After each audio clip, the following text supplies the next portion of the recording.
యుద్ధం చేసి జయాన్ని మనకి అప్పగిస్తాడు. మన జీవితం మీద అధికారం ఆయనకి ఇటువంటి ఇక్కడ మోకాలు వేసి నోటితో ఒప్పుకొని బైబిల్ తీయకుండా ఉంటాం కాదండి. క్రియ ద్వారానే ఆయన నమ్ముతాడు. క్రియలు ఉన్న విశ్వాసం అబ్రహాం విశ్వాసం, క్రియలు లేని విశ్వాసం దెయ్యాల విశ్వాసం యాకోబు రాసిన పత్రికలో ఉంది.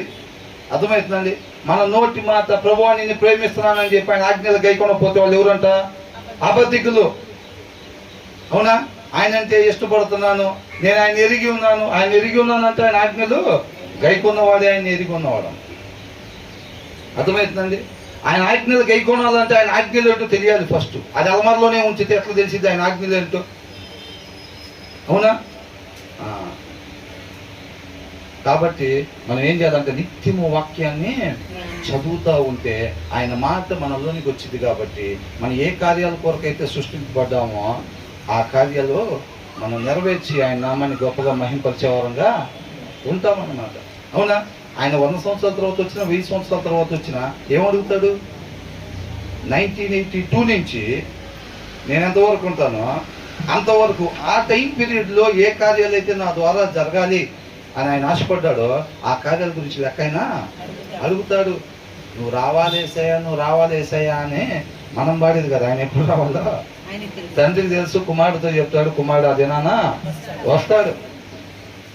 ఆయన ఎప్పుడు వచ్చినా సరే అప్పుడు మనం ఉన్నా లేకపోయినా శుభ్రంగా లేపి మనకేదైతే టైం పీరియడ్ ఆయన గొప్ప ప్రణాళికలో మన టైం పీరియడ్ ఏదైతే ఉందో ఆ టైం పీరియడ్ గురించి లెక్క అడుగుతారు. అవునండి. కాబట్టి ఆయన పలికిచ్చే మాటలను బట్టి పరిస్థితులు మారిపోతూ ఉంటాయి. రేపు దినం గురించి మనం బూస్ట్ చేసుకోకూడదు. అర్థమవుతుందండి. ఈ క్షణం మనం సజీవులుగా ఉన్నామంటే కేవలం ఆయన కృప మాత్రమే. ఈ క్షణాన్ని నేను ఎలాగ ఉపయోగించాలని ఆయన ఆలోచన చేసుకుని ఉన్నాడో ఆయన హృదయాలోచన చొప్పున మాత్రమే ఈ క్షణాన్ని నేను ఉపయోగించాలని నిత్యము దప్పికున్న వారిలాగా మనం ఉండాలంట. ఎలాగైనా సరే 6 నెలల కారు కొనాలి, దానికోసం సంపాదించాలి. ప్రస్తుతానికి 1 లక్ష రాసి పెట్టా. ఎట్లాగైనా పైన ఫ్లోరు వేయాలి.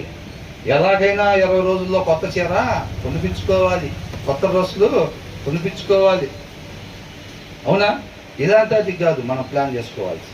ఆయన కృపను బట్టి మనకిచ్చిన ఈ క్షణం, ఈ గంట సేపు, ఈ దినం ఆయన హృదయాలోచన చొప్పున మాత్రమే నేను ఉపయోగించాలనే ఒక భయము మనలో ఉండాలన్నమాట. ఆ భయము వణుకు మనలో ఉంటే, ఆ దప్పికున్న తత్వం మనలో ఉంటే అప్పుడు ఆయన తృప్తి పరుస్తాడు అనమాట. ఆయన హృదయాలోచన చొప్పుడు మాత్రమే ఆ దినాన్ని ఉపయోగించేటట్టుగా ఆయన నడిపించి ఏం చేస్తాడు? తృప్తి పరుస్తాడు. అర్థమవుతుందండి.